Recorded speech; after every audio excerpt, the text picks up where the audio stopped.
Hello friend, स्वागत है आपका फिर से हमारे चैनल के एक और वीडियो में।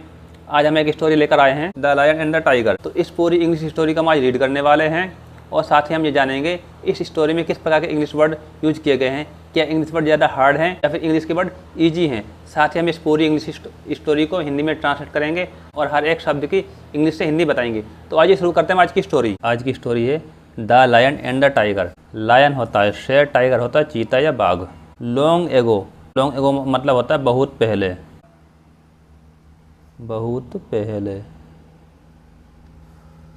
इन अ डीप जंगल, वैसे डीप का मतलब होता है गहरा, किंतु यहाँ पर जंगल के साथ प्रयोग किया गया है इसलिए बोलेंगे हम घने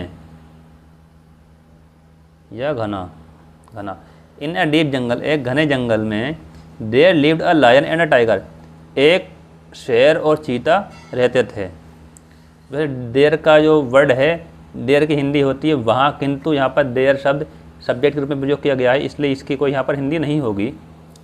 both were very close friend, both होता है दोनों, वर थे वेरी बहुत, क्लोज बहुत नज़दीक या घने, फ्रेंड मित्र दोनों। बोथ मतलब होता है दोनों, बहुत घने मित्र थे। They used to eat together, play together and roam together. Used to करते थे, मतलब कोई भी ऐसा काम जो पास्ट में बार बार किया जाता था तो वो एक पास्ट हैबिट बन जाती है, तो वहाँ पर इस यूज टू का प्रयोग किया जाता है। टुगेदर एक साथ, टुगेदर हो गया एक साथ, एक साथ। तो दे यूज टू ईट टुगेदर, वे साथ में खाते थे या खाया करते थे। प्ले टुगेदर खेला करते थे। रोम टुगेदर, रोम मतलब होता है घूमना, घूमा करते थे। They had been friends since they were cubs, friend मित्र, सिंस दे वर कब, मतलब ये हम इसका प्रयोग करते हैं जब कोई घटना या कुछ बहुत ज़्यादा लंबे समय से चली आ रही है। दे हैड बीन फ्रेंड्स, वे मित्र थे, सिंस दे वर कब्स, जब वे बच्चे थे। यहाँ पर कब्स मतलब हो गया बच्चा। Once an argument broke out between them, once एक बार, एक बार आर्ग्यूमेंट होता है बहस। ब्रोक आउट छिड़ जाना या हो जाना। बिटवीन के बीच, देम उनके, तो एक बार उनके बीच एक बहस हो जाती है। They started arguing on whether the cold season starts when the new moon becomes a full moon और when the full moon becomes a new moon. तो स्टार्ट होता है शुरू होना, आर्ग्यूम बहस, वेदर जबकि।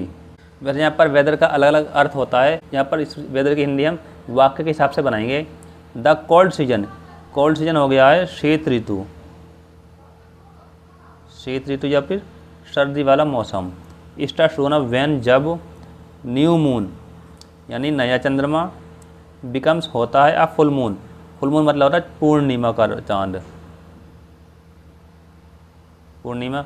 और when the full moon becomes a new moon. They started arguing on whether, वे इस बात पर बहस करने लगे कि द कोल्ड सीजन स्टार्ट्स, कि शीत ऋतु शुरू होती है। When the new moon becomes a full moon, कि जब चंद्रमा जो है नया चंद्रमा पूरा हो जाता है, पूरा यानी कि पूर्णिमा हो जाती है। और when the full moon becomes a new moon, new moon का मतलब होता है यहाँ पर अमावस, फुल मून का मतलब होता है चंद्रमा।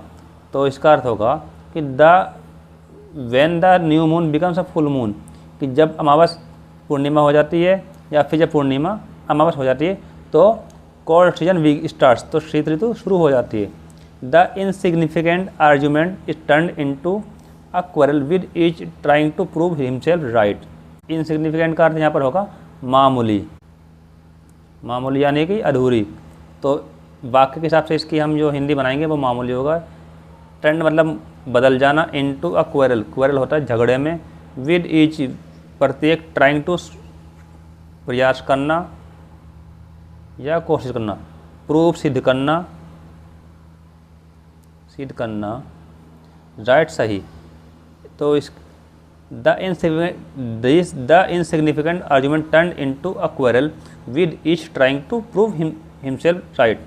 तो इस प्रकार से जो मामूली जो उनकी बहस होती है एक झगड़े में बदल जाए, टर्न मतलब बदल जाना, इनटू अ क्वेल एक झगड़े में, with each trying to prove himself right, और उनमें से हर कोई अपने को सही सिद्ध करने में कोशिश कर रहा था, लगा हुआ था। आ स्नेक, स्नेक होता है सांप। A snake heard them fighting, heard मतलब सुना, फाइटिंग लड़ते हुए, देम उन्हें, तो हर्ड मतलब सुना, उन्हें लड़ते हुए सुना। ही केम टू देम, वह उनके पास आया, ही केम टू देम, वह उनके पास आया, एंड आस्क्ड देम, और उनसे कहा, to go to the hermit, hermit होता है साधु, that lived on the outskirts of the forest, forest होता है जंगल या वन, आउटस्कर्ट दूसरी ओर या किनारे, दूसरी ओर। तो ही केम टू देम, उनके पास आया, एंड आस्क्ड देम, उनसे कहा, to go to the hermit, साधु के पास जाओ, that lived on the outskirts of the forest, जो जंगल की दूसरी ओर पर रहते हैं, that hermit is very wise, very बहुत वाइज होता बुद्धिमान,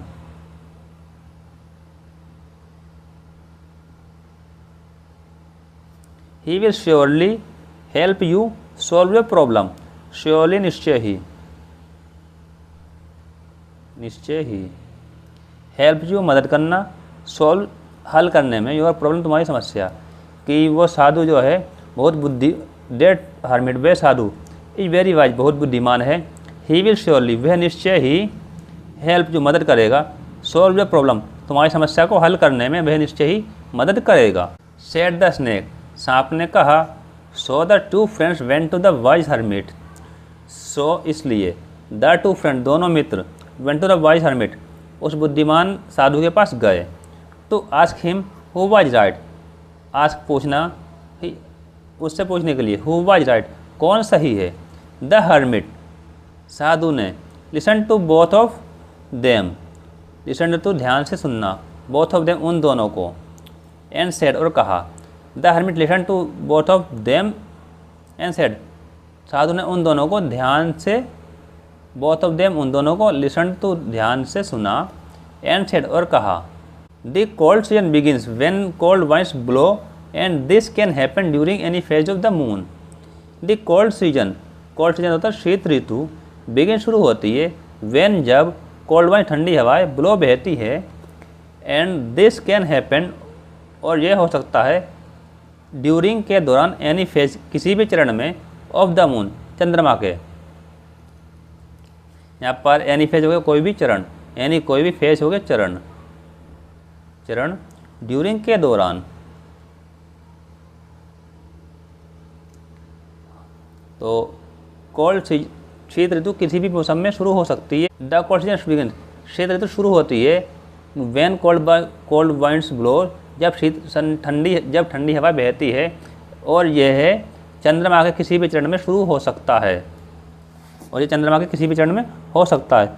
सो इन अ वे, इसलिए इस रूप से, इन अ वे इस प्रकार या इस रूप से, both of you are right तुम दोनों ही सही हो, both of you are right तुम दोनों ही सही हो, you both are best friend, you both तुम दोनों, आर बेस्ट फ्रेंड अच्छे मित्र हो, ऑफ ईच अदर एक दूसरे के, ऑलवेज बी टुगेदर ऑलवेज हमेशा, बी रहना, टुगेदर एक साथ, and never quarrel with each other, never कभी नहीं क्वेरल झगड़ा करना, विद के साथ, ईच अदर एक दूसरे के साथ, ओवर दीज ट्रिवियल मैटर्स छोटी सी बातों पर, एज यूनिटी ब्रिंग्स लाना हैप्पीनेस खुशियाँ, ऑलवेज बी टुगेदर एक हमेशा एक साथ रहो, and never quarrel with each other और कभी भी एक दूसरे से झगड़ा मत करो, ओवर दीज ट्रिवियल मैटर्स इस प्रकार की छोटी बातों के ऊपर, एज क्योंकि यूनिटी ब्रिंग्स हैप्पीनेस, यूनिटी होता है एकता,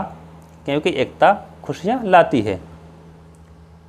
यस रिवेred हर्मिट, रिवेred होता है आदरणीय,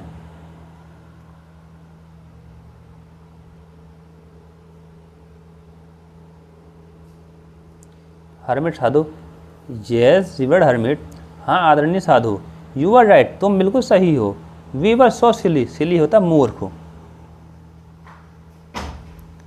वर थे सो बहुत, वी वर सो सिली, हम बहुत मूर्ख थे, थैंक यू धन्यवाद, so much for helping us, हमारी मदद करने के लिए, फॉर हेल्पिंग अस, हमारी मदद करने के लिए, एंड एनलाइटिंग अस, और हमें प्रकाश दिखाने के लिए। एनलाइटिंग होता है अंतरात्मा का प्रकाश दिखाना। दे सेड, उन्होंने कहा, I will never quarrel with you from now, I will never quarrel, never कभी नहीं क्वेरल झगड़ा करना, विद यू तुम्हारे साथ, फ्रॉम नाउ अब से। तो वह कहता है I will never quarrel with you, मैं अब से तुम्हारे साथ झगड़ा नहीं करूँगा, प्लीज़ फॉरगिव मी, कृपया फॉरगिव मी, माफ़ करना, फॉरगिव होता है माफ़ करना, माफ़ कर दो, माफ़ करना या फिर क्षमा करना, मुझे माफ़ कर दो फ्रेंड, मित्र। सेड द लायन, शेर ने कहा, आई एम सॉरी टू होता be, I am sorry to dear friend, मुझे भी माफ़ कर दो प्रिय मित्र। द टाइगर सेड, टाइगर ने, चीता ने कहा, from them on they never fought with each other and lived happy ever after, from them तब से, फ्रॉम देम तब से, दे नेवर फॉट, फोर्ट यानी कि फाइट की सेकंड और थर्ड फॉर्म होती है, तो वे कभी नहीं लड़े, तो लड़े हो गए, अगर फाइट होता तो हम यहाँ लिखते लड़ना, दे नेवर फॉट, वे कभी नहीं लड़े, विद ईच अदर आपस में, and lived happily and ever after, happily होता है खुशी से, एवर आफ्टर इसके बाद या फिर हमेशा के लिए, तो वे इसके बाद कभी नहीं लड़े और हमेशा है खुशी से रहने लगे या खुशी से रहे।